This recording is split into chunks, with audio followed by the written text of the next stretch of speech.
Hello, my name's Gavin. This is Genre Books. It's Tuesday, it's Tag Tuesday, and I was tagged by Alan at Big Hard Books and Classics. This is the Clean Slate tag. This was created or resurrected by Jess at Bookgirl TV. There are a number of prompts. I forget how many, but we'll get going. Prompt number 1. Are there any genres that you're going to read more or less of in 2025? Well, we're a little way into 2025 now, so I think I can say it's pretty much the same. And I think the Booktube events regulate this to an extent.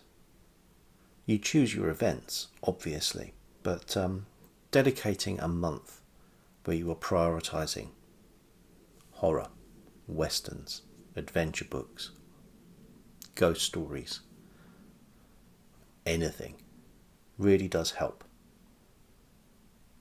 I'm going to be reading more of certain types of books this year.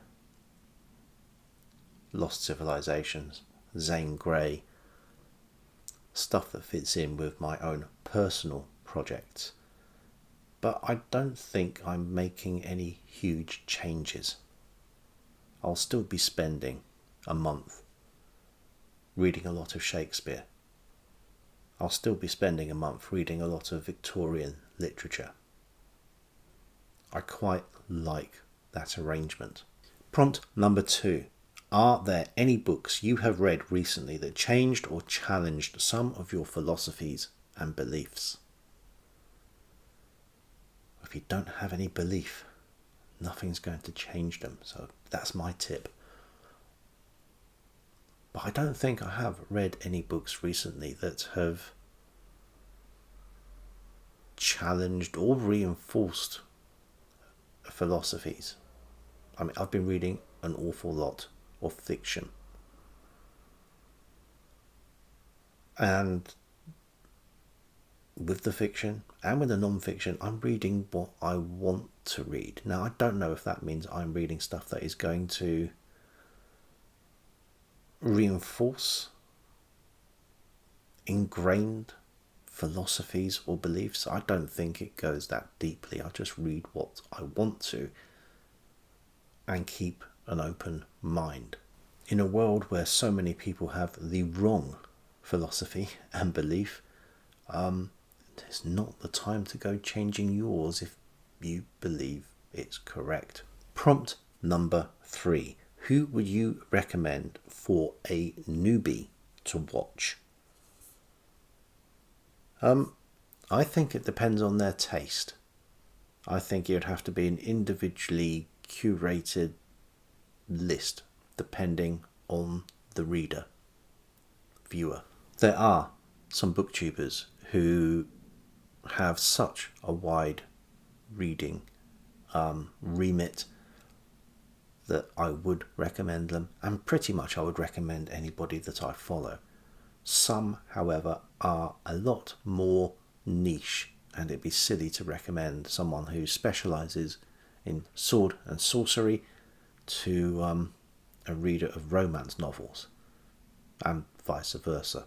I'm also not going to sit here and pick 3 or 4 booktubers when there are dozens that I would recommend. I also very much doubt there are any newbie booktube viewers watching this. If there are, and you want some pointers, let me know your tastes and I'll tell you who I think you should be following. Prompt number 4. Do you have a book bucket list? Not in any physical shape, I don't. I have been seeing recently a number of videos of people looking at their TBR in a mixture of anticipation and despair.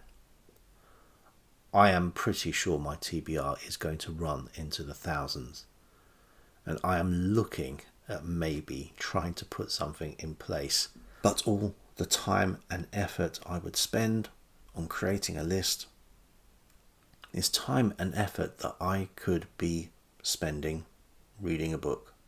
Prompt number 5. What is it about Booktube that has surprised you the most?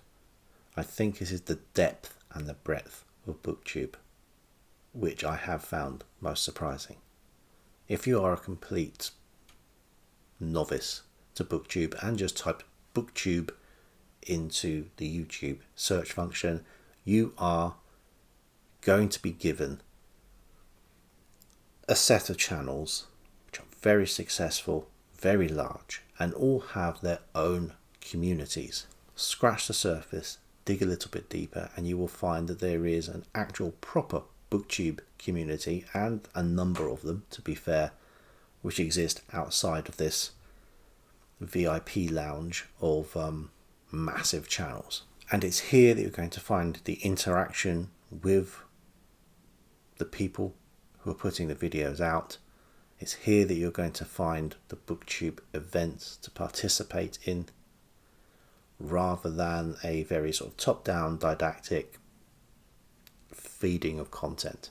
It gets very collegiate. We are always recommending each other's channels. The bigger channels for whom market share means a lot more, and yet there is monetary reward once you get to that stage, so it's understandable, are not always recommending each other. Prompt number 6. What are some of your goals? Doesn't have to be Booktube. I'm going to say retirement. Now, this isn't something I can force too much, but I am trying to figure out how soon I can make that happen, because if once I retire, I will have lots of extra time to fulfill all the other goals that I have. I barely have time to do half the reading that I would like to. I don't have time to put the research into other kinds of videos that I would like to produce. I don't have the time to do anything creative on the side. I would like that time, and that's a nice goal. Unfortunately, barring a lottery win, it's still a little way off, but I'll see what I can do. Prompt number 7. If you could meet, dead or alive, any writer, artist, musician, who would they be? This is another toughie question. It could be anybody. There are countless authors, artists, musicians I would like to meet. I'll play it safe. And someone we've already talked about in this video earlier, and it's your boy Bill. I think it's because I work very close to an area just over the river, the Globe Theatre, and I think just opposite where I work, the site of the original Globe Theatre, and I work very close to Playhouse Yard, where he used to perform in the first indoor theatre. And I would like to take him around for a little while and show him the cultural impact that he's had. I have learnt from literature that this plan doesn't always go well, but I'll see if I can learn from the mistakes made in the Goblin Reservation. Prompt number 8. Would you rather have your life written by your favourite author or be portrayed in a movie by your favourite actor? I would rather have neither. That doesn't seem to be a choice here, though, so I'm going to go with a movie, because at least the pain of that would be over quicker than a book. I'll go with Lucas Haas, because he was born on the exact same day as me, so that's where the similarity between he and I ends. Prompt number 9. What are some of the challenges you have overcome or would still like to improve on in regards to your channel? Definitely presentation. I still struggle with it. This is the reason there are so many edits in my videos. other than extraneous sounds, which I have to edit out, there are a lot of ums.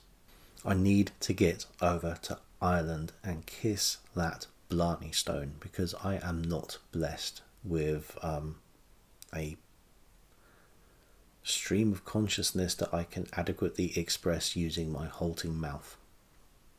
Prompt number 10. What advice would you give to someone who is thinking about deleting their YouTube channel? Again, this depends.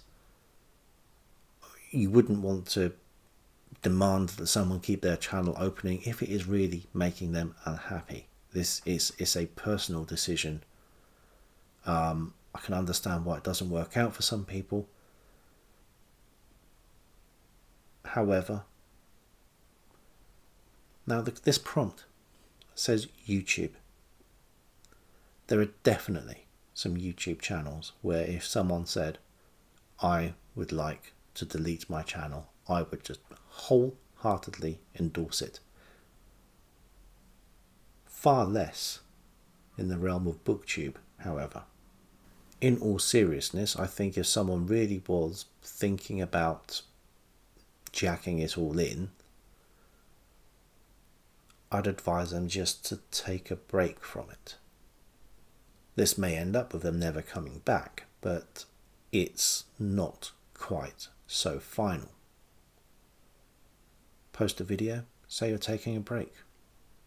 No one is demanding that you have to produce content. There are plenty of interesting, successful, thoughtful Booktube channels which only produce their content sporadically. The algorithm will not like the fact that you have paused making videos, but it's an algorithm. It'll come back if you feed it the right data.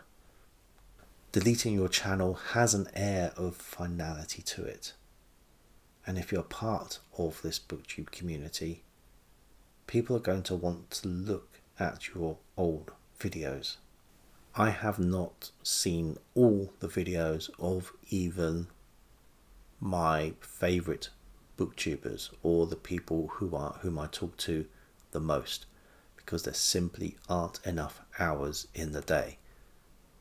But if that went away, I'd never get the chance to catch up. So there's my advice. Take a break, don't delete. And if you really don't want to come back, don't. But don't take away what you've already achieved and put out into the world. But for the 99% of YouTubers who are not covering book content, you feel free. Knock yourself out, fill your boots, delete your channel, leave some more space for us book people. Thanks to Alan for tagging me. Thanks to Jess for, I don't know if she created or resurrected, found, exhumed this tag. And thanks to you for watching. And until next time, bye.